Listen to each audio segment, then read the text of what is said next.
जय श्रीकृष्ण दोस्तों, आज आपण 7वा श्लोक पाहत आहोत.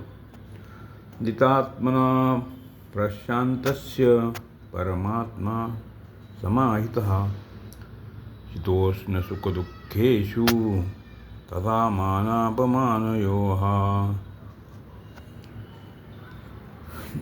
जितात्मना, जो शरीर, इंद्रिय, मन, बुद्धी इत्यादी कोणत्याही प्राकृत पदार्थाची आपल्यासाठी सहायता मानत नाही आणि त्या प्राकृत पदार्थाविषयी किंचित मात्रही आपले प्राणाचा संबंध जोडत नाही, त्याचे नाव जितात्मा आहे. जितात्मा मनुष्य आपले तर हित करतोच, त्याच्याकडून जगाचेही फार मोठे हित होत असते. हितोष्ण सुखदुःखेषु प्रशांतस्य, या ठिकाणी शांत आणि उष्ण या पदावर खोल विचार केला तर हे थंडी आणि उष्णतेचे जाचक सिद्ध होत नाहीत, कारण थंडी आणि उष्णता हे दोन्ही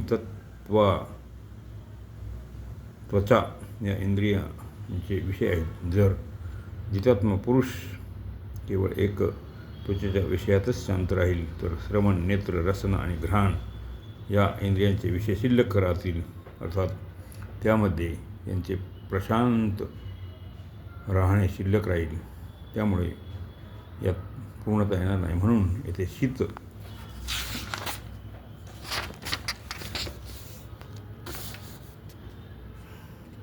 आणि उष्ण पदे अनुकूलता प्रतिकूलतेचे वाचक आहेत.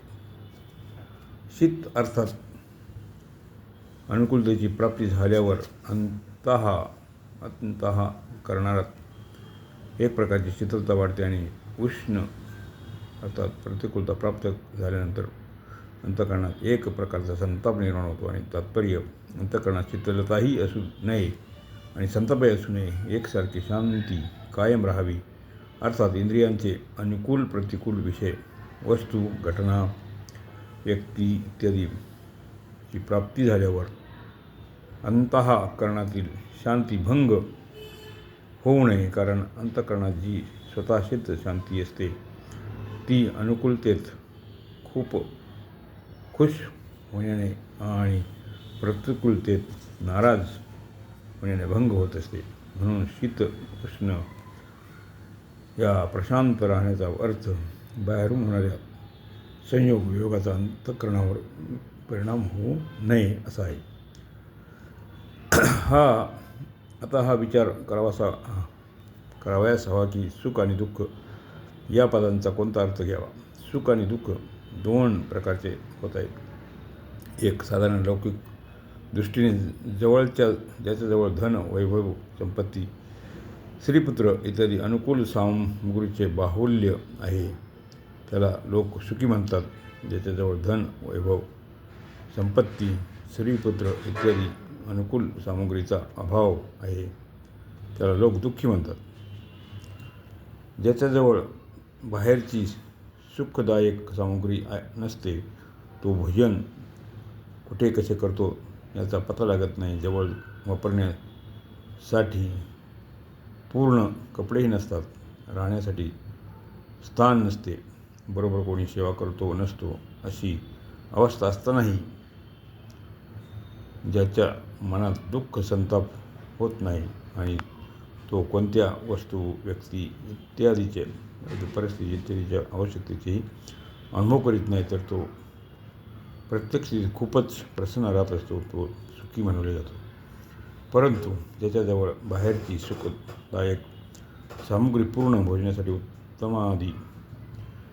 उत्तम पदार्थ आहेत, वापरण्यासाठी उंची वस्त्र आहेत, राहण्यासाठी उत्तम प्रकारचे सर्व सोयीनिशी घर आहे, सेवेसाठी अनेक नोकर आहेत, अशी स्थिती असतानाही अंतःकरणात रात्रंदिवस चिंता राहते की माझी ही सामग्री नष्ट तर होणारच नाही ना, ही सामग्री अशीच कायम कशी राहील आणि तिची वाढ कशी होईल इत्यादी प्रमाणे बाहेरची सामग्री जवळ असूनही तो अंतःकरणातून दुःखी राहतो, तो दुःखी म्हणावला जातो. उपरोक्त दोन प्रकारचे सुखदुःख सांगण्याचे तात्पर्य बाहेरच्या सामग्रीच्या अनुषंगाने सुखदुःखी होणे.